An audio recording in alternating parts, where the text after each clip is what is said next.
오늘의 말씀은 민수기 24장 10절부터 25절까지입니다. 14절까지만 읽겠습니다. 발락이 발람에게 노하여 손뼉을 치며 말하되 내가 그대를 부른 것은 내 원수를 저주하라는 것이오늘 그대가 이같이 3번 그들을 축복하였도다. 그러므로 그대는 이제 그대의 곳으로 달아나라. 내가 그대를 높여 심히 존귀하게 하기로 뜻하였더니 여호와께서 그대를 막아 존귀하지 못하게 하셨도다. 발람이 발락에게 이르되 당신이 내게 보낸 사신들에게 내가 말하여 이르지 아니하였나이까.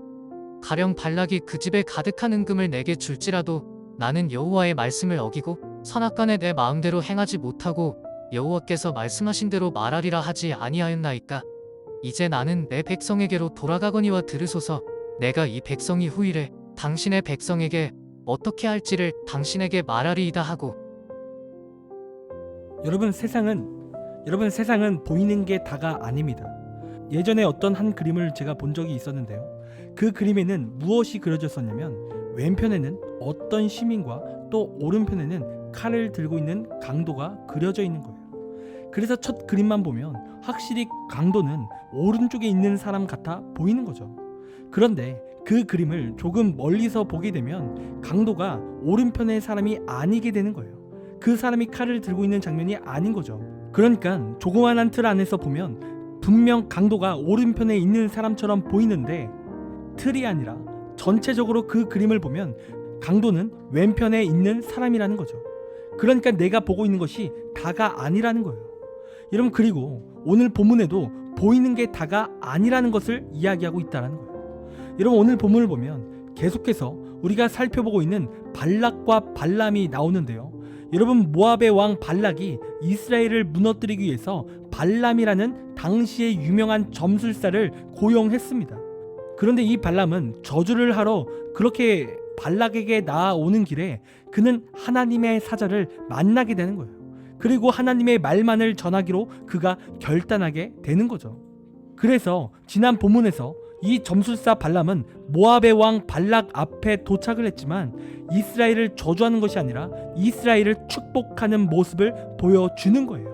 그리고 토요 본문과 또 어제 본문에서도 이 발람은 발락의 2번의 재요청에도 이스라엘을 저주하는 것이 아닌 축복하는 모습을 보여준다는 거예요. 그리고 오늘 본문에 이르렀는데요. 이 모압의 왕 발락이 발람에게 따지는 장면이 나오는 겁니다. 내가 당신에게 3번이나 이스라엘을 저주하기를 청했는데 어찌하여 3번이나 이스라엘을 축복할 수 있냐라고 하면서 이 발락이 발람에게 따진다라는 거예요. 여러분, 그러자 오늘 발람이 어떠한 말을 합니까? 13절의 말씀을 보면 당신이 나에게 많은 은금을 내게 줄지라도 여호와의 말씀을 자신은 어길 수 없다라는 말을 한다라는 거예요. 그러니까 자신은 하나님의 뜻을 따라 이스라엘을 저주할 수 없다라는 말을 한다라는 거죠. 여러분, 지금 이 발람이 아주 믿음이 좋아 보이는 것 같아 보이는 거예요.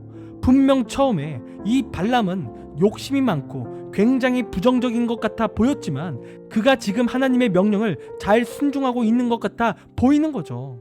여러분, 그래서 이 발람은 하나님의 사람처럼 오늘 보이는 거예요.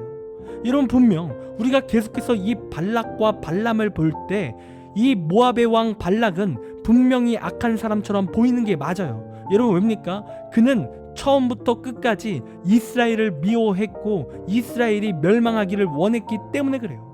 그런데 오늘 발람은 처음에는 나쁜 모습이 조금 있었지만 오늘 본문 말씀을 볼 때 그는 이제 과거를 회개하고 하나님을 잘 믿는 사람처럼 보인다라는 거예요. 그러니까 이 발람은 꽤 괜찮은 사람처럼 보이는 거예요.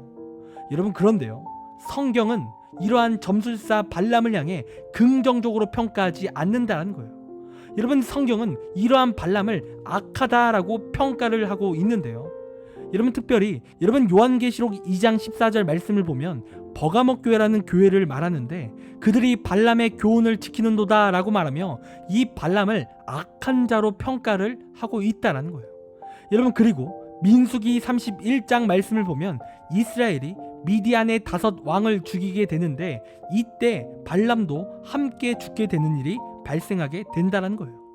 여러분, 이 발람이요, 하나님의 뜻을 따라 그렇게 살아가는 참 선한 사람이었다면 여러분, 이렇게 그는 죽지 않았을 거예요. 여러분, 그가 하나님의 사람이었다면 이스라엘의 손에 이 발람은 죽지 않았을 거라는 거죠. 여러분, 그렇다면 오늘 이렇게 믿음의 고백을 하며 은금을 주어도 이스라엘을 저주할 수 없다고 말하는 이 발람이 왜 악한 자로 평가를 받았을까요? 여러분, 그 이유는 이 발람이 이스라엘을 진정으로 축복한 것이 아니기 때문에 그래요. 여러분, 그래서 25장의 말씀을 보면요, 이 발람이 겉모술수를 하나 사용하게 되는 거예요. 그리고 그 겉모술수는 무엇이냐면 이스라엘을 죄로 몰아넣는 장면이 나오는 거예요. 그러니까 내일 자세히 우리가 살펴보겠지만 이 발람은 이스라엘이 음행한 죄를 짓게 하고 또한 우상 숭배의 죄를 짓게 하는 일을 계획한다라는 거예요. 그리고 그러한 죄로 말미암아 이스라엘과 하나님과의 관계를 멀어지게 한다라는 거죠. 하나님께 저주를 받게 하는 계획을 그가 세웠다라는 거예요. 여러분, 그리고 그 증거가 민수기 31장 6절에 나온다라는 거예요. 그러니까 이 발람은 이스라엘을 진심으로 축복한 사람이 아니에요. 그는 진짜 하나님의 뜻을 잘 준행한 사람이 아니라는 거죠. 여러분, 그의 마음에는 이스라엘을 저주하고 싶은 마음이 가득한 겁니다. 그런데 그는 하나님의 사자를 만났었고 그리고 그를 두려워했고 이스라엘을 대놓고 저주할 수 없었던 거죠. 그래서 그가 꾀를 내어서 이스라엘을 지금 다른 방법으로 저주하게 되는 그러한 계획을 세우게 되는 겁니다. 여러분, 그러니까 이 발람은 겉으로는 믿음이 좋아 보여요. 하나님을 잘 믿는 것 같아 보이는 거죠. 여러분, 그러나 그의 내면은 더럽고 악한 것들로만 가득한 악인이었다는 겁니다.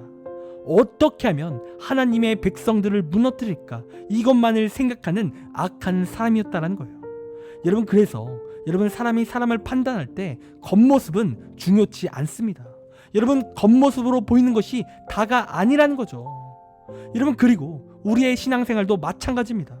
여러분, 우리가 교회를 오래 다녔다고 진짜 믿음이 좋아 보이는 신앙입니까? 여러분, 또 내가 교회 안에서 직분자라고 해서, 예를 들어 목사라고, 또한 집사라고, 또 장로라고 해서 하나님을 경외하는 사람입니까? 여러분, 아니에요. 여러분, 겉으로 보여지는 게 다가 아니라는 겁니다. 그러한 신앙생활의 연수와 나의 직분이 다가 아니라는 거죠.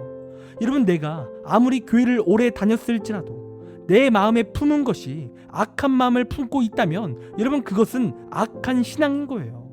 여러분, 아무리 내가 중직을 맡고 있을지라도 하나님의 뜻보다 내가 더 사랑하는 게 있다면 여러분, 그것은 악한 거예요. 그러니까 지금 우리가 하나님을 믿는다고 겉으로는 보여지고 있지만 지금 진짜 내가 품은 내 마음이 악한 곳에 있다면 여러분, 우리는 하나님의 사람이 아니라는 겁니다. 여러분, 그렇게 우리가 우리의 마음을 점검해야 되는 거예요. 진짜 나는 하나님을 예배하고 싶고 또한 하나님을 높이고 싶은지, 아니면 내 욕심은 따로 있는지 내 마음을 우리가 살펴봐야 된다라는 거죠. 여러분, 사람은요, 사람의 겉모습으로 사람을 속일 수는 있습니다. 여러분, 그러나 하나님께서는요, 절대로 속지 않으십니다. 여러분, 우리 하나님은 우리의 마음과 중심을 잘 아시는 거예요. 여러분, 우리는 이러한 발람처럼 이렇게 살아선 안 되는 거예요. 여러분, 우리는 겉모습뿐만 아니라 우리의 중심도 하나님을 높이는 삶을 살아야 되는 거죠. 여러분, 이 시간 여러분은 얼마나 오래 교회를 다니셨습니까? 그리고 오래 교회를 다녔지만 여러분, 지금 여러분의 중심에는 하나님이 계십니까? 여러분, 이 시간 교회를 오래 다니는 것이 중요치 않아요. 직분이 중요한 게 아닌 겁니다. 여러분, 이 시간 내 중심을 하나님께 드리길 간절히 원합니다. 그래서 진정으로 하나님께 칭찬받고 하나님께서 지키시고 보호하시는 그러한 복들을 우리가 체험하기를 원해요. 여러분, 우리가 겉과 속을 하나님께 향해진다면 여러분, 하나님께서 반드시 우리를 지키시고 놀라운 복으로 함께 하십니다. 여러분, 그런 이 시간 하나님께 나의 겉과 속을, 내 마음을 온전히 하나님께 드리는 내 신앙생활이 되길 간절히 원합니다. 적용 질문 드리겠습니다. 교회를 얼마나 다니셨습니까? 그리고 나는 얼마나 진정으로 하나님을 사랑하며 하나님의 뜻을 따라 살아가십니까? 하나님을 향해 어떠한 마음을 품었습니까?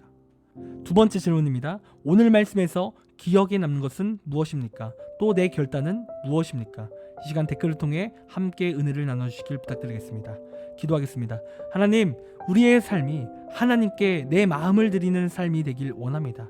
겉으로만 신앙생활하는 것이 아니라 하나님께 진정으로 내 겉과 마음을 다 드리는 온전한 신앙생활 되길 원합니다. 하나님께 우리의 마음을 온전히 드릴 수 있도록 인도하여 주시옵소서. 그리하여 하나님께 복받고 하나님께 은혜 받는 우리의 귀한 신앙이 될 수 있도록 인도하여 주옵소서. 하나님 감사합니다. 사랑이 많으신 예수님의 이름으로 기도드립니다. 아멘. 시간 우리 함께 1분 동안 말씀을 생각하며 함께 시간 기도하기를 원합니다. 기도하겠습니다.